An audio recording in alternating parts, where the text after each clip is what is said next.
안녕하세요. 이번 시간에는 노령 반려동물의 관리에 대해서 설명드리겠습니다. 일단 반려동물에서 노령이란 시니어라고 하거든요. 결국 시니어란 무엇인가? 이 용어는요, 나이가 많고 노화된 동물을 묘사하기 위해서 사용하는 단어인데요. 사람에서는 50에서 60세를 노령의 시작으로 생각하고 중년은 42에서 45세에 이제 시작한다고 합니다. 이때가 일반적으로 노령에 대비한 기본 검사들을 시작하는 연령으로 보고 있죠. 그럼 반려동물의 중년은 언제부터일까요? 대략 모든 개, 고양이에서는 7에서 8세부터 시작을 하고요. 대형견의 경우는 1, 2년 정도 좀 빨리 시작을 합니다. 동물이 노령기에 접어들면서 젊은 시기에 비해 더욱 자주 세밀한 건강검진이 권장되는 이유고요. 그리고 동물의 수명에서 마지막 25% 시기 동안에는 건강관리를 하기 위한 노력을 우리 반려동물을 키우시는 보호자분들이 노력을 기울이셔야 하는 것들이 필요합니다. 나이 든 반려동물에 대한 관리, 결국 우리가 노령의 건강한 반려동물에 대한 임상적인 검사들의 목적은 앞으로의 비교 자료와 아직 증상이 나타나지 않은 이상들에 대한 조기 발견하고 질병 예방과 치료에 대한 근거들을 마련하는 것인데요. 중년령 동안에는 최소한 1년에 한 번, 사람에서는 한 4, 5년에 해당된다고 합니다. 이때 재검을 실시하면서 매년 주기적인 체크를 하시는 게 필요하고요.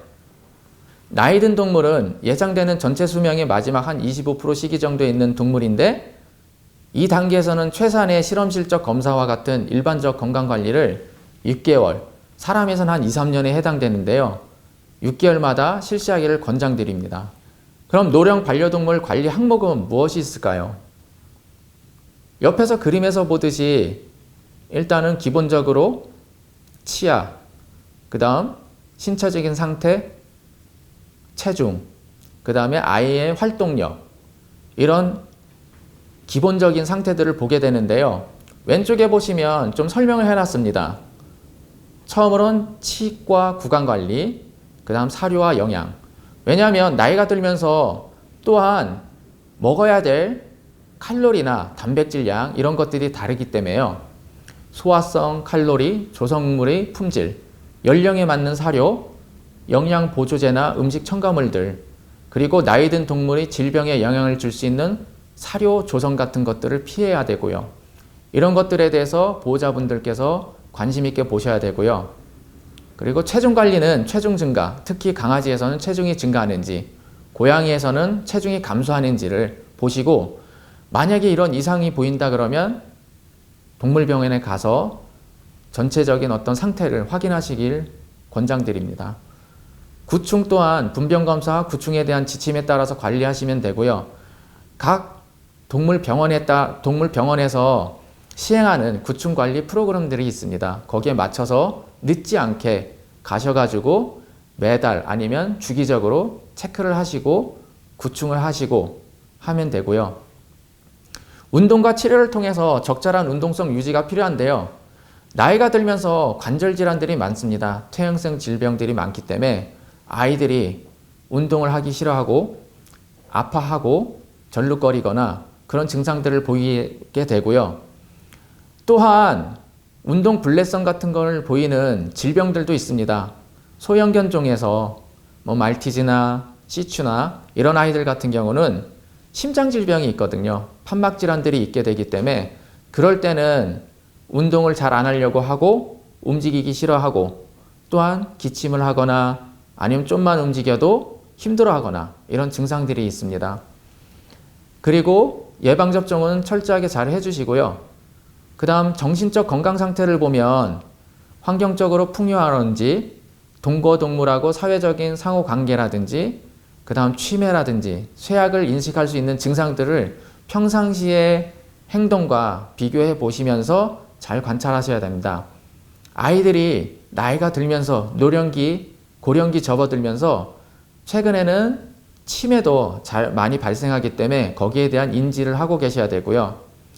환경적인 고려사항은 생활환경, 실내, 실외 생활 방식이라든지 어떤 쇠약해지는 거에 대한 이 아이가 적응하는 정도, 그리고 이런 환경에 있는 독성 물질에 대한 노출 차단, 이런 부분들을 신경 쓰셔야 됩니다. 그리고 만약 중성화를 하지 않은 반려동물이 있다 그러면 노령기나 고령기 들면서 생식기에 문제가 발생하고요. 자궁축농증이라든지 유선 또는 정소의 종양 등이 발생할 수 있기 때문에 만약에 중성화를 하지 않았는데 여자아이가 유선 쪽에 뭔가 몽우리가 잡히고 단단한 것들이 만져진다 그러면 병원 가서 확인을 하시고 유선 종양이라면 거기에 대한 조치를 받으셔야 됩니다. 그럼 건강해 보이는 노령동물에 대한 최소한의 실험실적 기초 검사들은 뭐가 있을까요? 일단 기초 검사 항목과 가능한 추가 검사들이 나눠져 있는데요. 결국은 총혈구수란 것은 혈액 검사입니다. CBC라고도 하고요. 그 다음 요검사, 그 다음 분변 검사, 그리고 밑에 있는 블러드, 유레아, 나이트로젠, 크레아티닌 뭐 이런 것들은 신장에 대한 수치들이고요. 그 다음 알라닌, 아미노 트랜스퍼레이즈, 알칼라인 포스페이즈 이런 것들은 간에 대한 수치입니다. 그리고 글루코즈는 당에 대한 거고요.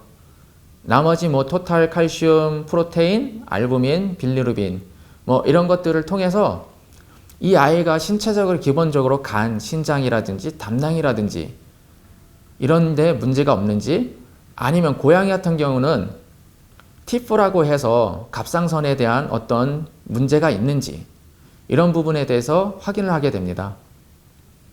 그리고 가능한 추가적인 검사 항목들은 뭐 여기에서 이제 추가적으로 더 나가서 하는 어떤 항목들이고요.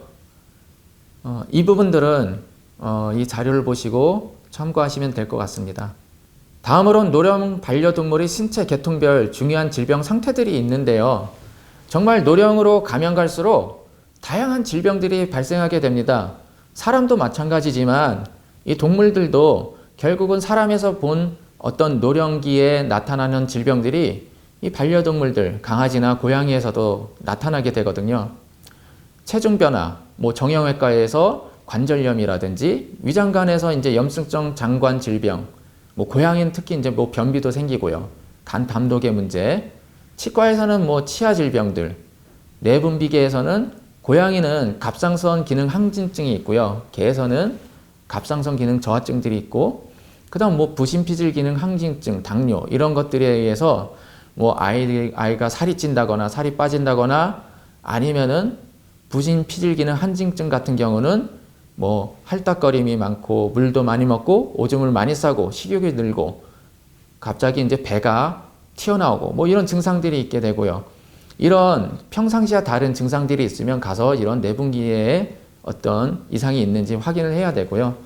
그 다음 신경이나 행동학적인 부분들에서는 뭐 행동학적으로 이상이 있는지, 그래서 아이가 평상시 움직임과 달리 뭐 절룩거리거나 아니면 움직이기 싫어하거나 뭐 이런 것들, 아니면 들어 올릴 때 아파한다거나 이런 증상들이 있거나, 아니면 인지장애, 뭐 보면은 집안을 어지럽히고 갑자기 이제 화를 내고 반응에 대해서 어떤 반응이 이제 떨어지고 목적 없이 이제 반복적인 행동을 하거나 밤에 잠자지 않고 막 돌아다니거나 또 운동실조, 사회성의 변화, 자극에 대한 반응 감소 이런 것들이 있으면 인지장애에 대한 어떤 이상도 좀 확인하셔야 되고요.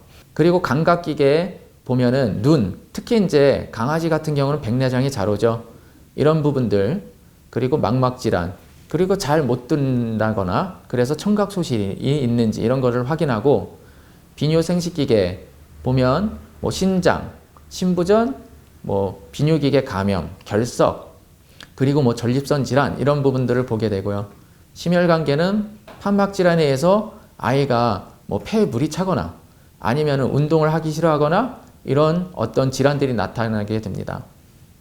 그리고 혈액 조혈계에서는 빈혈이 이제 발생할 수 있습니다. 나이가 들면서 고령기에 가면서 어떤 종양이 생기면서 이런 빈혈이 생기게 되기도 하고요. 그럼 피부 비 같은 데에도 뭔가 이렇게 덩어리가 만져지거나 이런 부분들이 있다면은 그때는 일단 병원에 가서 확인을 하시는 게 좋고요. 호흡기계 쪽에서도 일단 이런 어떤 비염이나 만성기관지염, 어떤 경우에는 심할 경우 후두마비도 오고 기관 허탈 같은 것도 올 수가 있습니다. 이거는 아이들마다 다 다르고요. 소형견, 대형견에 따라서도 다르고요. 그렇기 때문에 가장 중요한 거는 아이들이 노령에 들어서면서 기존과 다른 어떤 증상들이 보였을 때 그것을 그냥 저러다 말겠지 하고 관가를 하시지 마시고 그 당시에 달라진 부분들을 정확히 파악을 하시고, 또 가장 좋은 거는요, 그런 이상 증상이 있을 때 동영상을 촬영하시면 가장 좋습니다. 아이가 갑자기 증상이 이래요, 이런 부분들이 보여요 하고 그 당시에 동영상을 촬영해서 다니시는 동물병원에 가서 보여주시고, 이런 부분에 대해서 어떤 문제가 있는지 기본적인 검사를 하고 진료를 받고 처치를 받았을 때 이런 노령 반려동물들이 좀 더 편안한 삶을 살고 유지를 하는데 우리 보호자분들께서 도움을 주실 수 있다고 생각됩니다. 우리 노령동물 같은 경우는 결국에는 관리는 주기적인 건강검진입니다. 우리가 알 수는 없습니다. 결국은 이 아이가 나이 들면서 신장이 나쁜지 간이 나쁜지 췌장이 나쁜지 눈으로는 확인이 안 되거든요. 결국은 아이들이 그것이 나빠지고 나빠져서 정말 이제 증상으로 나타날 때 보호자분들께서는 아이를 데리고 가서 얘가 갑자기 밥을 안 먹어요, 얘가 갑자기 토해요, 얘가 갑자기 설사해요, 이렇게 이제 말씀을 하시는데요. 그런 것들을 사전에 예방하고 좀 더 건강한 삶을 유지시켜주기 위해서는 매년 노령 때는 다니시는 병원에 가서 주기적인 건강검진을 받으시면 그런 이상에 대한 모니터링이 되기 때문에 사전에 좀 더 나빠지기 전에 그런 것들을 예방하고 좀 더 아이에게 편안하고 좋은 삶을 줄 수 있다고 생각됩니다. 여러분들 지금까지 들어주시느라고 감사드리고요. 항상 기억하실 건 우리 아이가 편안한 삶을 살기 위해서는 보호자분들께서 아이의 건강에 대해서 좀 더 관심을 기울이시고 주기적으로 병원에 가서 체크를 하시기를 권장드립니다. 이상입니다. 감사합니다.